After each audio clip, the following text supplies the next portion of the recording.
You are watching TV46 News Kannada. ದಾಸರಕೊಪ್ಪಲು ಅಂಗಡಿ ರಾಜಣ್ಣನವರು ಕಳೆದ ತಿಂಗಳು ಮೃತರಾದ ಹಿನ್ನೆಲೆಯಲ್ಲಿ ನಗರದ ಜಿಲ್ಲಾ ಕನ್ನಡ ಸಾಹಿತ್ಯ ಪರಿಷತ್ತು ಭವನದಲ್ಲಿ ಕರ್ನಾಟಕ ರಾಜ್ಯ ರೈತ ಸಂಘದಿಂದ ರಾಜ್ಯಾಧ್ಯಕ್ಷರಾದ ಕೋಡಿಹಳ್ಳಿ ಚಂದ್ರಶೇಖರ್ ಅವರ ಅಧ್ಯಕ್ಷತೆಯಲ್ಲಿ ಶ್ರದ್ಧಾಂಜಲಿ ಅರ್ಪಿಸಿ ನಮನ ಸಲ್ಲಿಸಿದರು. ಇದೇ ವೇಳೆ ಕೆಂಪೇಗೌಡ ಜಯಂತಿಯನ್ನು ಕೂಡ ಆಚರಿಸಲಾಯಿತು.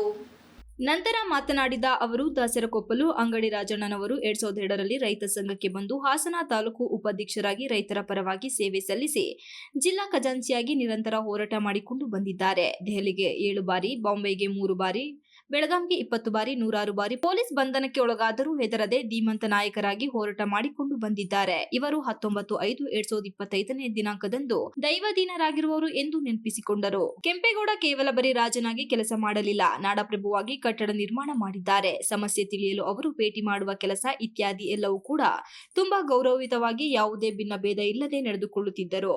ಸಿಟಿ ಮಾರ್ಕೆಟ್, ಕಾಟನ್ ಪೇಟೆ, ಚಿಕ್ಕಪೇಟೆ ಸೇರಿದಂತೆ ಒಂದೊಂದು ಮಾರುಕಟ್ಟೆ ಕೂಡ ಒಂದೊಂದು ವರ್ಗದವರು ಎಲ್ಲಿಂದರಲ್ಲೂ ಇಲ್ಲಿಗೆ ಬಂದು ನೆಲೆಕಟ್ಟಿಕೊಂಡಿದ್ದಾರೆ ಎಂದರು. ಕೆಂಪೇಗೌಡರ ಕೆಲಸ ವಿಜಯನಗರದ ಅರಸರಿಗೆ ಒಂದು ರೀತಿ ಸಚಲವಾಗಿ ಕಾಣುವ ರೀತಿಯಲ್ಲಿ ಅಭಿವೃದ್ಧಿ ಆಗಲು ಶುರುವಾಯಿತು. ಮಹಾರಾಜರಿಗೆ ಪ್ರತಿ ವರ್ಷದಂತೆ ದಸರಾ ಕಾರ್ಯಕ್ರಮಕ್ಕೆ ಭಾಗವಹಿಸಿ ಹೊರಡುವ ಮೊದಲು ಕೆಂಪೇಗೌಡರನ್ನು ಕರೆದು ವಿಜಯನಗರದ ಅರಸರು ಏನು ಅಪರಾಧ ಮಾಡದೆ ಕಾರಾಗೃಹಕ್ಕೆ ಕಳಿಸುತ್ತಾರೆ, ನಂತರ ವಾಪಸ್ ಬರುತ್ತಾರೆ. ಯಾವ ಜಾತಿ ಮತಗಳ ವ್ಯತ್ಯಾಸವಿಲ್ಲದೆ ಅಭಿವೃದ್ಧಿಯನ್ನು ಹೇಗೆ ಮಾಡಿದರೂ ಬೆಂಗಳೂರು ಎಂಬುದು ಹೊಸ ಪರಿಚಯ ಮಾಡಿಕೊಡುತ್ತಾರೆ ಎಂದು ಹೇಳಿದರು. ಪ್ರಸ್ತುತದಲ್ಲಿ ಜಾತಿಗಳು ಸೂಕ್ಷ್ಮವಾಗಿ ಬೇರೂರುತ್ತಿವೆ. ಧರ್ಮಗಳು ಬಹಳ ವಿಕಿರಣವಾಗಿ ಧರ್ಮಗಳ ಒಳಗೆ ಧರ್ಮಗಳು ಇದ್ದು ಇಸ್ರೇಲ್ ಮತ್ತು ಇರಾನ್ ನಡುವೆ ದೊಡ್ಡ ಸಮರ ನಡೆದಿದೆ. ಕೊಲ್ಲುವ ಪರಿಸ್ಥಿತಿ ನಮ್ಮ ಕಣ್ಣುಗಳ ಮುಂದೆ ಇದೆ. ಇಸ್ರೇಲ್ ಎನ್ನುವ ದೇಶ ಒಳಗೆ ಏಸು ಕ್ರಿಸ್ತ ಹುಟ್ಟಿದ್ದು ಪವಿತ್ರವಾದ ಜಾಗವಾಗಿದೆ. ಇನ್ನು ಮೊಹಮ್ಮದ್ ಪೈಗಂಬರು ಅವರ ಅಂತಿಮ ಕಾಲಕ್ಕೆ ಮೊಕ್ಕ ಮದೀನದಲ್ಲಿ ಕುದುರೆ ಹತ್ತಿದಾಗ ಇದು ಇಸ್ರೇಲ್ ಸ್ಥಳಕ್ಕೆ ಬಂದ ಬಗ್ಗೆ ಕೆಲ ಮಾಹಿತಿ ನೀಡಿದರು. ಏನಾಗಿದೆ ಅಂದ್ರೆ ಇವತ್ತು ಜಾತಿಗಳು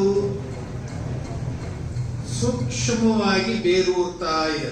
ಈ ಕಡೆ ಒಂದು 5-10 ನಿಮಿಷ ಶಾಂತವಾಗಿ ಈ ಕಡೆ ಗಮನ ಬೇರೂರ್ತಾ ಇದ್ದಾವೆ. ಧರ್ಮಗಳು ಬಹಳ ವಿಕಿರಣವಾಗಿ ಧರ್ಮದ ಒಳಗಡೆ ಧರ್ಮಗಳು ಬಹಳ ಬೇರೂರ್ತಾ ಇದೆ. ಉದಾಹರಣೆಗೆ ನಿನಗೆ ಹೇಳ್ಬೇಕಂದ್ರೆ ಈಗ ಮೊನ್ನೆ ಇಸ್ರೇಲ್ ಮತ್ತೆ ಇರಾನ್ ನಡುವೆ ಬಹಳ ದೊಡ್ಡ ಸಮರ ನಡೆಯಿತು.